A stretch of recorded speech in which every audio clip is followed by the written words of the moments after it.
5 second. Ready, start.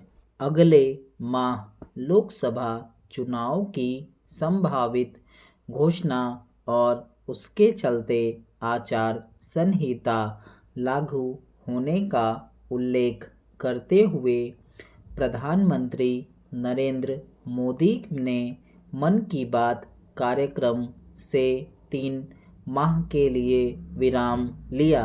इसके साथ ही उन्होंने पहली बार वोटर बने युवाओं से रिकॉर्ड संख्या में मतदान का जो आग्रह किया, उस पर वस्तुतः सभी मतदाताओं को ध्यान देना चाहिए।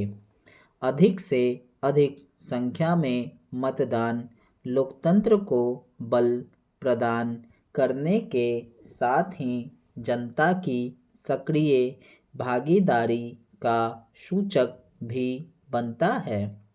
इस बार लोकसभा चुनाव में मतदाताओं की संख्या लगभग 97 करोड़ है। इनमें बड़ी संख्या युवाओं की है। उन्हें मतदान के प्रति वैसा ही उत्साह दिखाना चाहिए जैसा कुछ समय से महिलाएं दिखा रही हैं।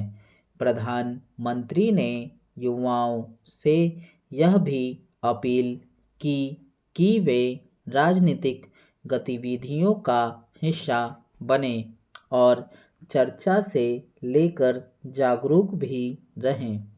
इसी कड़ी में गत दिवस चुनावी तैयारियों का जायजा लेने चेन्नई गए मुख्य निर्वाचन आयुक्त ने यह कहा था कि यदि राजनीतिक दलों को अपने घोषणा पत्रों में लोकलुभावन वादे करने का अधिकार है तो मतदाताओं को यह जानने का हक भी है कि क्या वे वादे व्यावहारिक हैं और उन्हें लागू करने के लिए धन का प्रबंध कहां से किया जाएगा। समस्या यह है कि औसत भारतीय मतदाता राजनीतिक दलों से ऐसे प्रश्न नहीं करता और उल्टे एक वर्ग तो ऐसा है जो पूरे न हो सकने वाले चुनावी वादों को लेकर उत्साहित हो जाता है। यही कारण है कि राजनीतिक दलों में चुनावों के समय लोकलुभावन घोषणाएं करने की होड़ लगी रहती है। जब कोई एक राजनीतिक दल मतदाताओं को लोकलुभावन वादों के नाम पर रेवड़ियां बांटने की घोषणाएं करता है तो अन्य राजनीतिक दल भी ऐसा करने के लिए विवश हो जाते हैं। इस क्रम में वे यह देखने, समझने और बताने से इनकार करते हैं कि वे जो आश्वासन दे रहे हैं उन्हें पूरा कैसे करेंगे।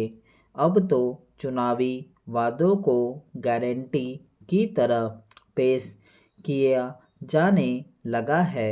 हालांकि नीति आयोग से लेकर रिजर्व बैंक तक राजनीतिक दलों को वित्तीय स्थिति की अनदेखी करने वाले लोकलुभावन वादे करने से आगाह कर चुके हैं, लेकिन इसका कोई असर पड़ता नहीं दिख रहा है।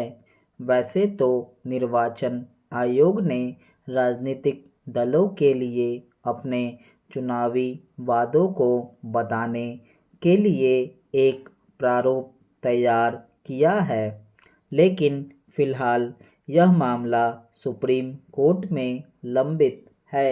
उचित यह होगा कि सुप्रीम कोर्ट ऐसी व्यवस्था करे जिससे राजनीतिक दल चुनाव जीतने के लिए रेवड़ियां बांटने का काम न करे।